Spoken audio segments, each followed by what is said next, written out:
خروج الدجال. دجال له یو سړی د آدم علیه السلام په دې بچو کې آخر زمانه کې به دا راوځي د ربوبیت دعوه به وکړي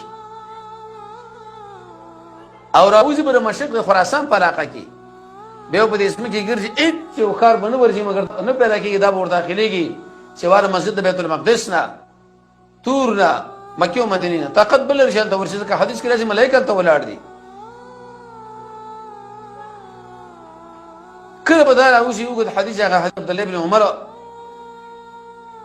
د فتنو تذکره رسول الله صلی الله علیه وسلم ذکر کړی وی دغه شان دا تذکره پکې ذکر شوې ده.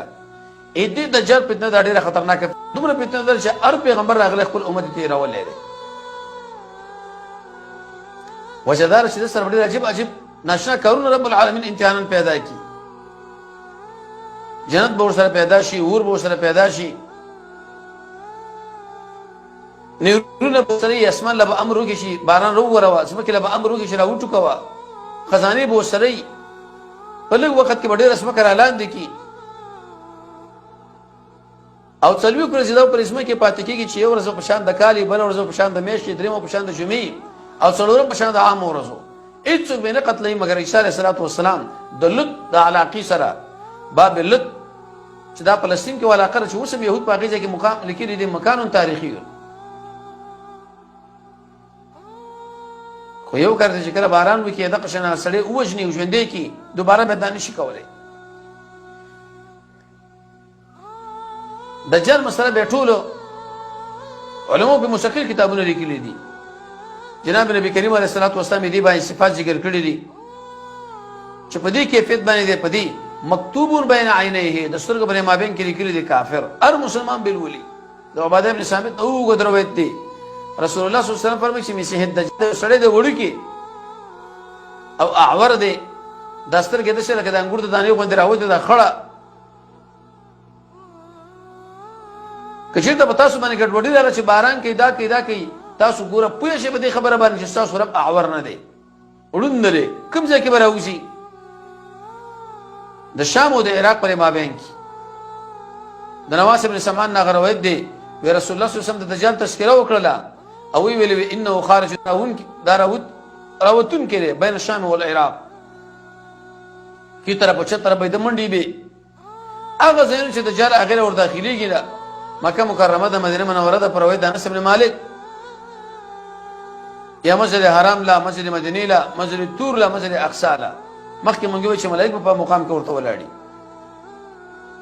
اکثر تابعدار خلک د دجال چې دي هغه یهود دي، عجم دي.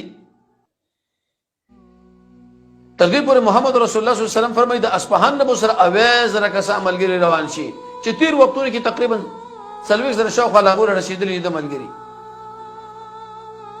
او د هغوی شکلونه او جامې وغیره دا ذکر کړي دي. دجال نه سړی بیا په څه باندې بچ کېږي؟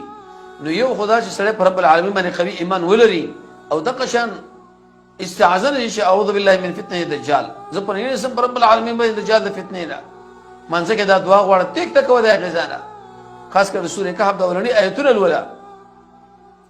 پر روایت د ابو دردا باندې راځي هغه فرمایي چې محمد رسول الله صلی الله علیه وسلم فرمایلی دي وچا چې لس آیتونه اول د سوره کهف نه زده کړه دجال د فتنې نه به دا بچ یې دې ولولي.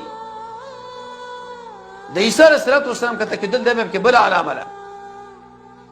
کله چې دجال لوځي په دې اسمه یې ګډوډېنې راولي الله عز وجل په دې وخت کې عیسی ابن مریم راکته کړي منارة البیضا په علاقه کې د ملایکو په وزر دغه شده د لاسونه یې ښودلي دجال به قتل کړي، فیصلې په اسلام کې صلیب به مات کړي، خنزیر به قتل کړي، جزیه مزیه به نوره ختمه شي، بخلونه به ختم شي. وکاله حدیث کې راځي دا پاتې کېږي. لیکن د دوو کسانو په مابین کې به چېرته هم دښمني نه بیا به مړ شي په ده باندې مسلمانان منځونه وکړي. خو د مهدي سره ملاقات وشي اول مونځ به څوک کوي؟ مهدي اکراما للنبي صلی الله علیه وسلم د مازدیګر مونځ به وي د پیغمبر امتي دی